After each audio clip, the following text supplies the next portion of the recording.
Ngayong napauwi na ng Pilipinas ang dalawang kasama ni Alice Go nang magtungo siya ng Malaysia noong nakarang buwan. Lalong lumiliit na ang mundo ng dating alkalde. Nakasalukuyan daw nasa Indonesia. Nasa frontline ng balitang yan si Camille Samonte. Ito ang larawang inilabas ng Presidential Anti-Organized Crime Commission o PAOK. Ang babaeng nakabilog ay ang sinasabing sinibak na alkalde ng Bamban Tarlac na si Mayor Alice Go. Kuha raw ang litratong yan noong July 21 sa Kuala Lumpur International Airport sa Malaysia. Papunta raw niya ng Singapore si Go. Sigurado ang PAOK na si Alice Go nga ang nasa picture. Nagtutugma kasi yung mga timeline ng pictures at saka yung immigration records na nakuha natin doon sa Immigration Bureau netong Malaysia. Pero hindi pa tukoy ng ahensya kung sino ang kasamang babae ni Go at kung paano sila nakalabas ng Pilipinas. Kung July 21 pa lang, wala na sa bansa ang dating alkalde, imposible raw humarap mismo si Go sa notaryo noong August 14. Taliwas yan sa sinasabi ng abogadong nakakita raw kay Go noon.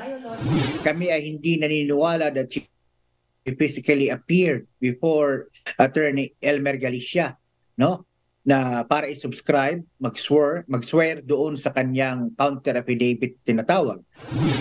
Naghain ng mosyon ng PAOK para kontrahin ang counter affidavit ng dating alkalde. Ang tanong ngayon, nasaan na si Go? Maging ang kanyang legal counsel, aminadong hindi na rin alam kung nasaan ang kanilang kliyente.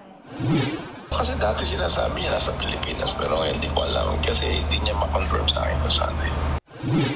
Nakita na rin nila ang inilabas na larawan ng PAOK at nang tanungin kung si Alice ba yan, ito lang ang kanilang sagot. Pwede siya pero kailan? Sino nagpadala no? Kasi tingnan mo kung kailan kinuha yun, di ba? Base sa nagkalap na impormasyon ng PAOK, mula Singapore ay nag-ferry si Go papuntang Indonesia. Kinukumpirma ng Department of Justice kung totoo bang nasa lungsod ng Batam sa Indonesia ang sinibak na Bamban Mayor. Si Alice Lialguo ay hindi nila namataan kahapon hanggang kanina doon sa Batam, Indonesia. Pero wala rin silang sinabi na nakalabas na po ito ng bansa. So malakas ang aming paniniwala na si Alice Lialguo, si Guwaping, nasa loob pa ng Indonesia. Lumalakas ang tsansang nasa Batam nga si Go, lalo't kanina lang naharang ng mga tauhan ng Immigration Office sa naturang lungsod ang dalawang kasamahan ng dating alkalde. Hawak na ng mga otoridad ang kapatid ni Alice Go na si Sheila Lialgo at si Cassandra Leong na siya namang authorized representative sa ni-raid na Pogo Hub sa Porac, Pampanga. Sila raw ang kasama ng dating alkalde na lumabas ng bansa noong nakaraang buwan. Ayon kay Justice Secretary Boying Remulla, ang pagkakadakip sa dalawa ay patunay na may koneksyon ang mga Pogo Hub sa Porac at Bamban. We found a connection between Alice Go and Cassandra Leong.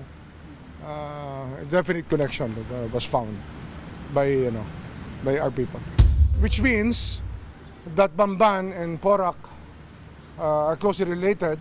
And remember that despite all the denials of former Secretary Roque, it appears that they're really intimately related. Nagbabalita mula sa Frontline, Camille Samonte, News 5. Mga kapatid, Lucy Cruz Valdez po, maging maalam at may pakialam sa mga napapanahong balita sa bansa.